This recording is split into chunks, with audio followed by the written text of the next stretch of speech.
नमस्कार दोस्तों, मैं निकिता प्रयास क्लासेस जमशेदपुर यूट्यूब चैनल में आपका स्वागत करती हूँ। कैसे हो आप सब? आई होप कि सभी को कुशल मंगल होंगे। तो जैसा कि अभी क्या है, बिहार सिविल कोड के एग्जाम जो है आपकी फरवरी मंथ में आपका एग्जामिनेशन होने वाली है। और जैसे कि आपकी प्रिपरेशंस कैसे है डिपेंड करता है उसके ऊपर। अगर आपकी प्रिपरेशंस अच्छी रहेगी तो आप अच्छे रिजल्ट से, अच्छे मार्क्स से आप इसमें क्वालिफाई कर पाएंगे, क्योंकि आपके पास इस एग्जाम में कॉम्पिटिशन्स में फाइट करने के लिए आपके पास बहुत लोग हैं। अदर स्टेट के भी बच्चे हैं, आपके खुद के स्टेट के भी स्टूडेंट है, तो काफी लोग हैं जो काफी टाइम से भी आप इसमें ऑलरेडी कॉम्पिटिशन्स की तैयारी में लगे हुए हैं। तो इन सब से आपको बचने के लिए हमारे पास एक छोटा सा ऑप्शन है, एक छोटा सा हम उपाय आप लोगों के लेके आए हैं। जैसे कि आपकी मैथ्स के टॉपिक है, तो मैथ्स में आपको जो टोटल टॉपिक बना है, जितने टॉपिक बने हैं, टोटल 26-27 टॉपिक बने हैं, और जिसको लेके मैंने फुल सिलेबस आपको मेंशन की है। तो अगर वो आप टॉपिक से, सिलेबस से रिगार्डिंग अगर आपको किसी तरह का डाउट है तो आप जाके हमारा वीडियो वॉच करें, आपको हमारे प्लेलिस्ट में मिल जाएंगे। तो गाइस, मेन पर्पस क्या है कि इस वीडियो का बनाने का मेन मकसद ये है कि इसमें आपका 26-27 आपका टॉपिक है, और इन टॉपिक को आपको कैसे सोल्यूशन करना है। वहीं अगर आपके पास में सबसे अच्छा ट्रिक में आपको क्वेश्चन सॉल्व कर ले और मिनटों में आप इसको सॉल्व कर ले, तो आपके पास में टाइमिंग भी बचेगा और अच्छे से आपकी प्रिपरेशन हो जाएगी। तो इस चैनल के माध्यम से आपको पर डे एक एक टॉपिक से रिगार्डिंग आपको यहाँ पे सोल्यूशंस मिलते जाएंगे।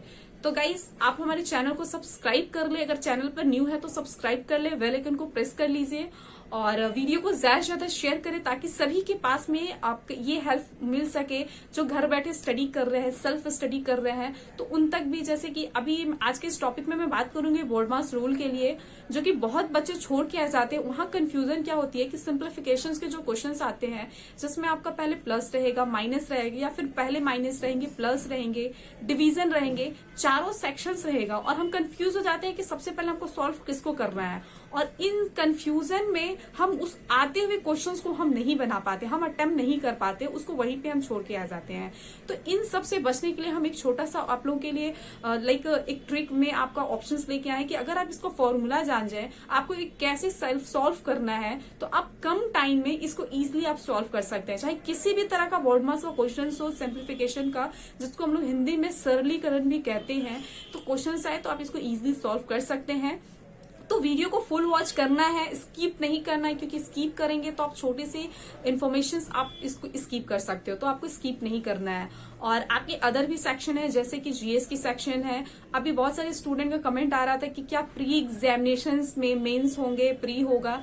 तो गाइस, ये कंफर्म है कि आपके इसमें प्री होंगे, क्योंकि आपके जो बच्चे नंबर ऑफ स्टूडेंट है, काफी ज्यादा बच्चों ने इसको फॉर्म को फिल किया है, तो इसमें 100% है। और आपको मैथ्स क्या है कि क्लर्क में भी पढ़ना है, प्यून में भी पढ़ना है, कोर्ट रीडर में भी पढ़नी है, सारे आपको एग्जाम में पढ़ना है। तो ये जो बोर्ड मास का जो टॉपिक है, ये आपके किसी भी एग्जाम में अगर बैठते हो, चाहे आप एसएससी की तैयारी कर रहे हैं, अभी सीजीएल का एग्जाम आने वाला है, बिहार सचिवालय की एग्जाम आने वाली है, किसी भी अदर एग्जाम के लिए भी अगर आप प्रिपेयर कर रहे हो, तो इस तरह का टॉपिक से क्वेश्चन आपको 2-3 क्वेश्चन डेफिनेट आपको देखने को मिलेगा। तो अगर इस आप वीडियो को वॉच कर लेते हैं तो आपको कहीं कंफ्यूजन नहीं रहेगा, किसी भी एग्जाम में बैठिए आप इसको इजिली सॉल्व कर सकते हैं। तो चलिए चलते हैं टॉपिक पे, और आपको इजी तरीका बताते हैं कि कैसे इस तरह के क्वेश्चंस अगर आपको आते हैं तो कैसे आप इसको सॉल्व कर पाएंगे। तो वीडियो स्किप मत कीजिएगा, वीडियो अंत तक देखिएगा। बोर्ड मास रूल के लिए जो बहुत ही इंपॉर्टेंट टॉपिक है, और इस टॉपिक में हम बात करेंगे कि हमें जब फ्रैक्शन वाला सरलीकरण यानी कि सिंप्लीफिकेशन के क्वेश्चंस आते हैं तो उसको सॉल्व कैसे करना है। ये बिहार सिविल कोड में काफी इंपॉर्टेंट टॉपिक है, या फिर अगर आप अदर एग्जाम के लिए भी जा रहे हैं तो इससे आपका 2 से 3 क्वेश्चन इसमें आपको मिलेंगे ही मिलेंगे। आपके क्वेश्चन रहेंगे, मल्टीप्लाई रहेगा, डिवीजन रहेगा, और इन सब में हम कंफ्यूज हो जाते हैं कि सबसे पहले हमको यूज किसको करना है। तो इस वीडियो में हम बात करेंगे इस सिंप्लीफिकेशन क्वेश्चंस के बारे में, यानी कि जैसे कि आपको क्वेश्चंस मिल जाए, इस तरह के आपको क्वेश्चंस देखने को मिलते हैं, 4 + 8 डिवाइडेड 2 - 5। सपोज दैट कि इस तरह का क्वेश्चन आपको मिल जाए, तो आपको किसको पहले यूज करना है। तो आपको बिना टाइम वेस्ट किए आपको इजिली, मैं यहाँ पे प्रोसेस बताती हूँ ताकि आप इजिली इसको कर सकते हैं। तो देखिए, सबसे पहले बोर्ड मास का फॉर्मूला जान लीजिए। बी यानी होता है ब्रैकेट, यानी कि अगर आपको कहीं भी सिंप्लीफिकेशन में अगर ब्रैकेट आता है, चाहे वो आगे हो, पीछे हो, बीच में हो, कहीं भी हो, तो सबसे पहले आपको ब्रैकेट का यूज करना है। उसके बाद आता है बी के बाद ओ आता है, ओ यानी ऑफ है। ऑफ का मतलब होता है क, यानी कि अगर आपका क वाला क्वेश्चन आए तो उसके बाद आपको गुणा का यूज करना है। यानी कि मान लीजिए कि आपके पास ब्रैकेट नहीं है बट अगर आपके पास में जोड़ पहले है लेकिन क का क्वेश्चन है तो आपको गुना यूज करना है। उसके बाद आता है डी फॉर डिवीजन होता है यानी कि भाग देना। M4 होता है मल्टीप्लीकेशन। A4 होता है एडिशन यानी जोड़। S4 होता है सब्सट्रैक्शन यानी कि घटाओ। तो हम आपको सभी तरह के क्वेश्चंस बताएंगे जिससे आपका सिंप्लीफिकेशन का क्वेश्चन, बोर्ड मार्क्स का क्वेश्चन इजीली आप सॉल्व कर पाएंगे। सबसे पहले इस क्वेश्चन को हम देखते हैं। देखिए इस क्वेश्चन में आपको दिया है 4 + 8 डिवाइडेड 2 - 5। तो आपको इन सब में पहले यूज किसको करना है? तो देखिए अगर हम इस फॉर्मूला के अकॉर्डिंग जाते हैं तो इनमें सबसे पहले आपका ब्रैकेट है, कहीं पे ब्रैकेट नहीं है। गुना है, कहीं पे नहीं है। क का क्वेश्चन कहीं पे नहीं है। आपका सबसे पहले इसमें क्या है? डिवीजन है यानी कि भाग का पहले आ रहा है यानी कि ये। तो आपको करना क्या है? सबको सॉल्व करने के लिए देखिए हम आपको बहुत सारे क्वेश्चंस बताएंगे ताकि इजीली आप कर सकोगे। तो सबसे पहले आपको करना क्या है? यहाँ पे आपको लिख देना है सेम एज इट इज, आपको लिख देना है 4 प्लस लिख देना है। उसके बाद हमको यूज किसका करना है? 8 डिवाइडेड 2 का, यानी कि हम इसको ऐसे लिख देंगे 8 डिवाइडेड 2।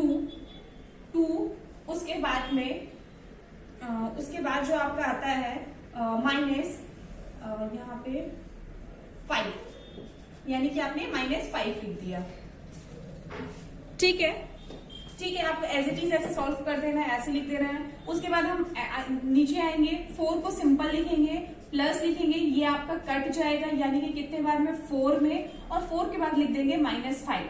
अब यहाँ पे आपको देखना है कि पहले प्लस का यूज करें या पहले माइनस का यूज करें। तो आपको कुछ नहीं करना, एकदम सिंपल करना है। आप यहाँ पे जाइए और आप देख लीजिए, इसको याद रख लीजिए। यानी कि अगर माइनस और घटाओ में पहले कौन सा है? पहले आपका जोड़ का चिन्ह है, उसके बाद आपका घटाओ का चिन्ह है यानी कि एडिशन है। तो करना क्या है? आपको सबसे पहले इन दोनों को जोड़ देना है, यानी कि अगर आप इसको जोड़ते हैं तो 8 आ जाता है, और उसके बाद आपको माइनस का चिन्ह लगा देना है 5। सीधे आपको यहाँ पे आंसर आ जाएगा 3, यानी कि ये आपका आंसर हो चुका। तो आपको अगर इस तरह का सिंप्लीफिकेशन बोर्ड मार्क्स का क्वेश्चन है तो आपको कैसे सॉल्व करना है? इजी प्रोसेस है, बिल्कुल इजी है। पूरे अंत तक देखिए, आपको पूरी क्लियर हो जाएगी। एग्जाम में अच्छे से अच्छे नंबर से क्वालिफाई हो जाएंगे। इस तरह का क्वेश्चन तो आप छोड़ ही नहीं पाएंगे अगर इस सॉल्यूशन के साथ में चलते हैं। तो जैसे कि हमने फॉर्मूला बताया, तो फॉर्मूला के अकॉर्डिंग देखिए सबसे पहले आपको कुछ नहीं करना है। यहाँ पे आप 36 + 12 डिवीजन ब्रैकेट ऑन है 8 - 5 लिखा है, तो सीधा आपको ऐसे सिंपल से लिख देना है। यहाँ पे भी आपको लिख देना है 36 प्लस, क्योंकि देखिए सबसे पहले हम यहाँ पे क्या यूज हो रहा है? बी से ब्रैकेट, यानी कि ब्रैकेट का यूज होगा। तो आपको यहाँ पे सीधा 36 प्लस सेम ऐसे उतार देंगे 36 प्लस डिवीजन 36 + 12 डिवीजन, और उसके बाद हमको क्या है कि सबसे पहले आपको ब्रैकेट का यूज करना है। तो हम यहीं पे ब्रैकेट का यूज करेंगे, यानी कि 8 - 5, तो आपका यहाँ पे आ जाएगा 3, यानी कि 8 में से 5 गया तो 3 आ जाएगा। फिर हम नीचे आएंगे। अब देखिए अब हमको इन तीनों में सबसे पहले किसका यूज करना है? तो हमको डिवीजन का यूज करना है, क्योंकि हमारा डिवीजन के बाद में प्लस है। तो सेम चीज हम ऐसे लिखेंगे 36 लिखेंगे, प्लस लिखेंगे, अब 12/3। फिर नीचे आ जाइए 36 प्लस, अब ये कितने से कट जा रहा है? यानी कि 4 से कट गया, तो आपका 36 + 4, यहाँ पे आपका आंसर आ जाएगा 40, यानी कि ये आपका आंसर हो गया। अब नेक्स्ट क्वेश्चन, इसी तरह का नेक्स्ट क्वेश्चन हम आपको बताते हैं। यहाँ पे जो क्वेश्चन हम आपको दिखा रहे हैं, यहाँ पे है 12 प्लस, बड़ा ब्रैकेट है 16 है, माइनस, फिर आपको सेकेंड ब्रैकेट है 5 प्लस, फिर आपको छोटा ब्रैकेट है 12 - 3। तो अब इस तरह का आपको क्वेश्चन आएगा तो सबसे पहले आपको यूज किसको करना है? प्लस को करना है, माइनस को करना है, या फिर किसको यूज करना है? तो इसके लिए आपको सीधे इस फॉर्मूला में देख लेना है। यानी कि अगर इस तरह का क्वेश्चन आए, बोर्ड मार्क्स का क्वेश्चन आए, तो सबसे पहले जो यूज होता है बी, यानी बी मतलब ब्रैकेट, यानी कि हमको सबसे पहले ब्रैकेट का यूज करना होता है। अब इस ब्रैकेट में भी देखिए आपको बड़ा ब्रैकेट है, सेकंड ब्रैकेट और छोटा ब्रैकेट है, इन 3 तरह का ब्रैकेट है। तो हमको सॉल्व कैसे करना है? सबसे पहले आपको 12 को एज इट इज यहाँ पे लिख देना है, 12 प्लस बड़ा ब्रैकेट वाला आप 16 लिख दीजिए, माइनस ये भी आप सेम ऐसे उतार दीजिए 5 प्लस, सबसे पहले हमको जो यूज करना है वो छोटा ब्रैकेट को करना है, यानी कि यहीं पे हम सीधे कर देंगे। आपको करना क्या है? यहाँ पे 12 - 3 कर देना है, यानी कि आपका यहीं पे 9 आ जाएगा, और ब्रैकेट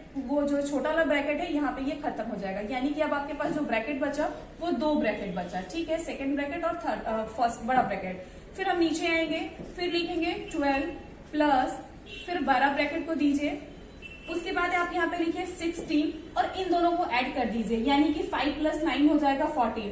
तो यहाँ पे माइनस का चिन्ह है तो -14।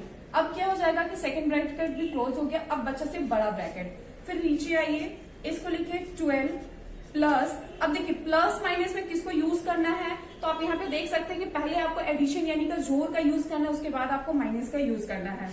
तो यहाँ पे जब हम आएंगे तो 12 प्लस 16 में से 14 जाता है तो 2 बचता है, तो आपका जो आंसर हो जाएगा यानी कि 14 आपका आंसर आ गया। तो इस तरह का आपको क्वेश्चंस जब भी मिले तो आपको इस चीज को माइंड में हमेशा रखना है कि B4 आपका होता है ब्रैकेट, यानी कि अगर क्वेश्चंस में आपको पहले प्लस का चिन्ह दे, माइनस कर दे या मल्टीप्लीकेशन कर दे, कोई भी दे, आपको सबसे पहले ब्रैकेट, अगर क्वेश्चंस में ब्रैकेट रहेगा तो सबसे पहले हम ब्रैकेट को सॉल्व करेंगे।